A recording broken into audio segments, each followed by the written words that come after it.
Herzlich willkommen auf meinem Kanal. Im letzten Video ging es um das Sandrine Mu 7315 in der Mikata Yosaya Edition. Hier in den Farben Denim und Grün, also zwei wirklich sehr gelungene Modelle.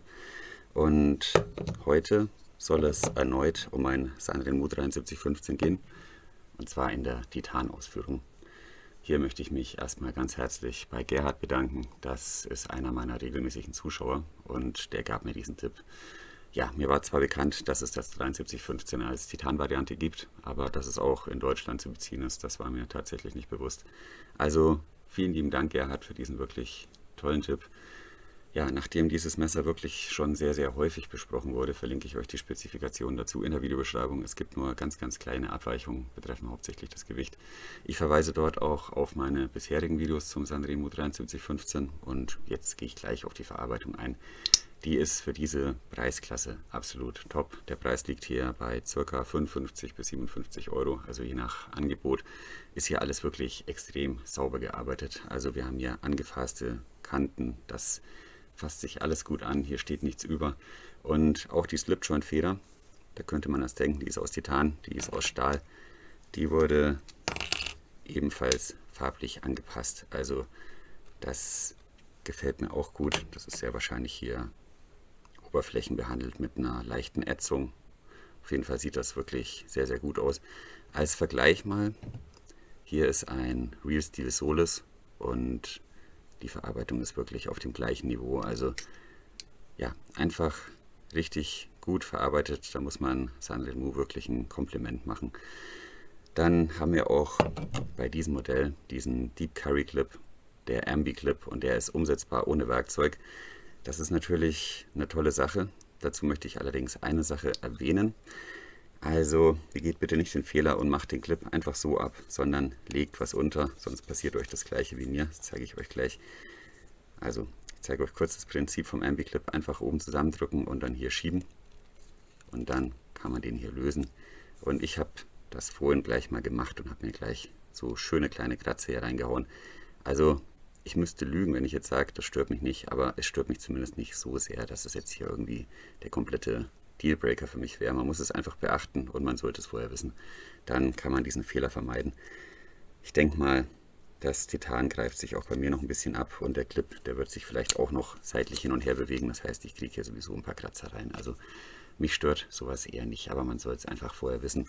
Man kann natürlich auch so ein Messerpflegetuch oder ein Brillenpflegetuch nehmen dazu. Das geht auch. Ja, ansonsten haben wir ja auch bei diesem Messer wieder diese verdeckte Lanyard-Lösung. Also wirklich alles sehr schön gemacht. Hier noch so ein ganz kleines Detail. Die Achsschraube ist hier so Messing-Goldfarben unterlegt auf beiden Seiten. Also das gefällt mir auch sehr gut. Das sind 8er Torx und hier sind insgesamt 1, 2, 6er Torx. Also das ist auch wirklich schön gemacht. Was natürlich dann auch gehen würde bei diesem Messer, wie auch bei den G10-Varianten, dass man das Messer komplett ohne Clip trägt. Auch das sieht dann richtig gut aus. Vielleicht in so einer kleinen Lederpouch oder irgendwie so. Also das ist auf jeden Fall eine ganz, ganz schöne Sache. Zur Klinge, das ist schon wie bei den anderen 7315 Varianten der 12C27 Stahl. Dürfte etwa 57, 58 HAC haben. Ist einfach ein guter und beliebter Stahl mit vielen Vorteilen, hält gut die Kante, ist leicht nachschärfbar. Ja, und entschuldigt bitte dieses Reflektieren, ich kann diese Klinge wirklich schlecht einfangen, die ist oberflächenbehandelt, also poliert und oberflächenbehandelt, und hier spiegelt sich ab und zu meine Haut, meine Kamera, alles wieder. Ja, das nennt sich hier 12C27 Damaskus. Wie gesagt, eine Oberflächenbehandlung, wie es sich genau mit dem 12C27 Damaskus verhält, kann ich leider nicht sagen, aber ich gehe mal davon aus, dass es eine ganz einfache Ätzung ist. Mehr ist das wohl nicht. Der Anschliff ist hier wirklich perfekt. Die Phase ist extrem gleichmäßig ausgeführt. Durchgehend 0,4 mm hinter der Schneidphase, das ist auch ein sehr guter Wert. Dann kommen wir auch schon zum Fazit. Das ist ein interessantes Messer für alle, die das 7315 mögen und vielleicht auch sammeln. Vielleicht ist es auch ein toller Einstieg für alle, die sich mal ein günstiges Titan-Taschenmesser zulegen möchten für ihr EDC-Setup. Oder eben einfach für alle, die ein tolles, kleines Titan-Slipjoint-Messer ihr eigen nennen möchten. Die Verarbeitung ist, wie gesagt, sehr gut, wie bei allen 7315. Also das G10 ist wirklich gut gemacht und auch die Mikata-Modelle, da kann man gar nichts sagen. Dazu hat man hier diesen Ambi-Clip, den kann ich hier gleich dann nochmal anbringen. Und man hat eine sehr, sehr attraktive Linie insgesamt. Also das ist wirklich ein sehr, sehr gelungenes Messer. Ich kann das nicht anders sagen. Diese Nesmo-Klinge und die Materialien sind gut. 12C27 ist auch ein wirklich interessanter Stahl. Da kann man nichts sagen. Wie gesagt, etwa 55 bis 57 Euro, so ganz grob in dem Dreh. Das kann man sich auf jeden Fall mal überlegen. Kurz noch zum Gewicht. Das sind hier etwa 62 Gramm. Die G10-Varianten haben etwa 46 Gramm und die Mikata-Varianten sogar nur 45, also wirklich immer noch ein Leichtgewicht.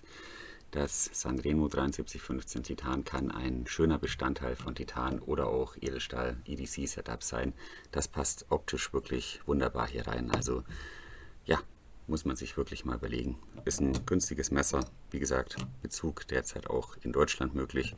Und ich hoffe auch tatsächlich, dass Michael Schiffner das vielleicht auch bald in seinem Shop aufnimmt. Wäre eine schöne Sache. Ja, gut. Dann war das heute mehr so ein kurzes Infovideo. Das war es dann auch schon wieder. Vielen Dank für eure Aufmerksamkeit. Ich wünsche euch alles Gute. Bleibt gesund. Bis zum nächsten Mal.